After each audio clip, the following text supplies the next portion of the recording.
Hi everyone, welcome to Cook with Lynn. Simple recipes, easy to make.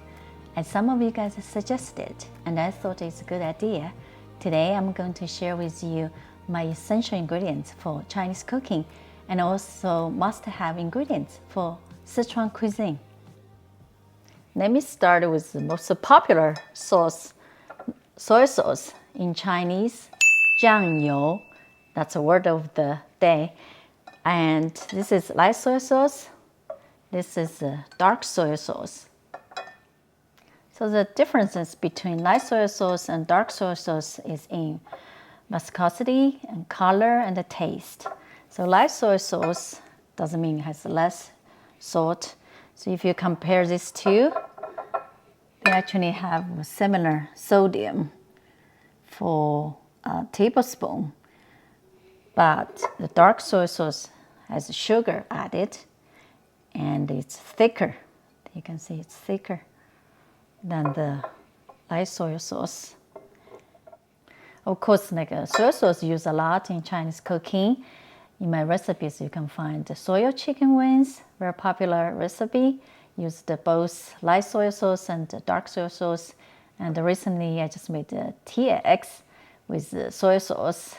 And also we use light soy sauce to make a dipping sauce for dumplings, and then also you use light soy sauce for noodles. Dark soy sauce you're not supposed to use for sauce, supposed to use for cooking. So we'll add color and also perfect for braising, stewing. Of course, as the name indicates, soy sauce is made from soybeans. Next, let's talk about the vinegar. I have a black vinegar, this is a Chincan vinegar, and this is white vinegar, of course balsam rice vinegar. So what are the differences between these two vinegar? So the white vinegar is distilled from rice and water, nothing else added, and also has this transparent color, clear color. And the black vinegar, Chincan vinegar, very famous vinegar from Zhejiang province. It is named after the town Zhenjiang where this vinegar originated. And it has sugar added, also made of glutinous rice. And it's fermented. So it takes longer to make this vinegar. So that's the differences between these two vinegar.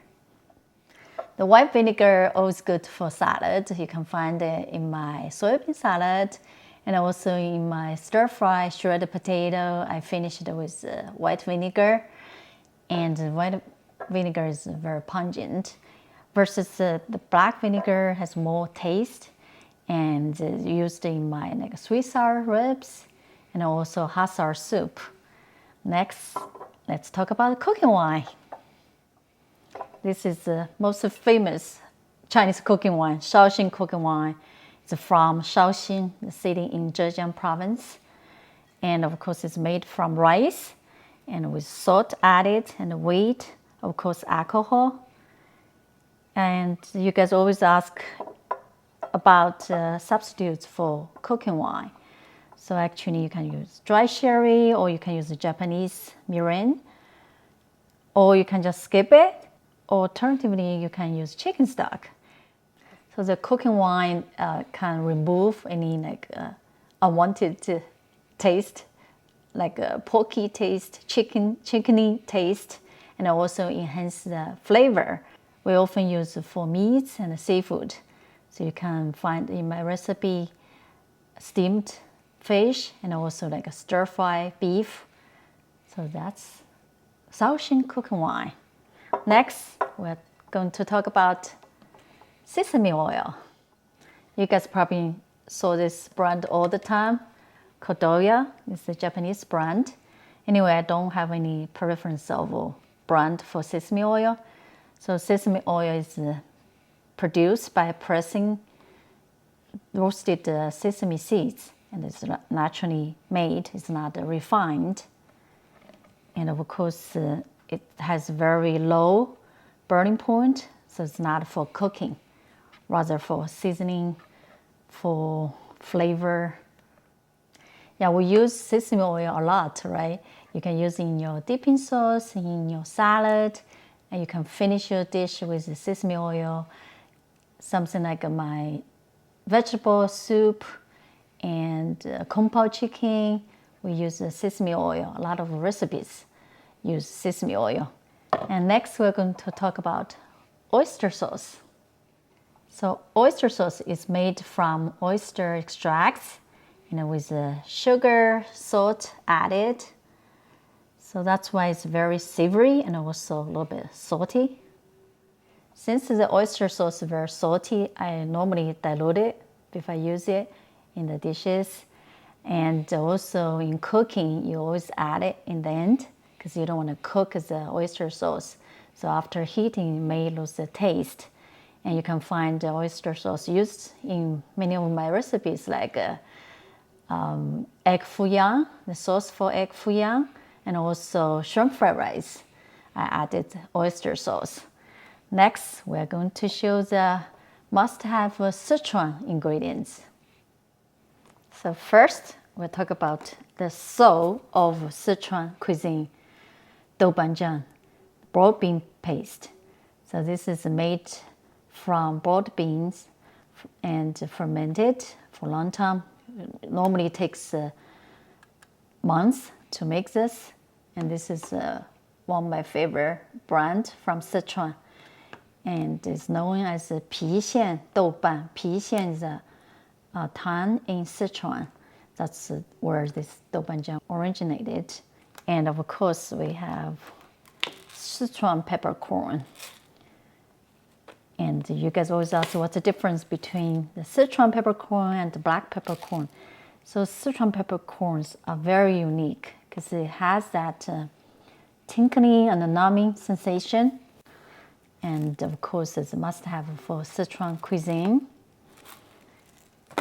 Of course, I also have a Sichuan pepper powder.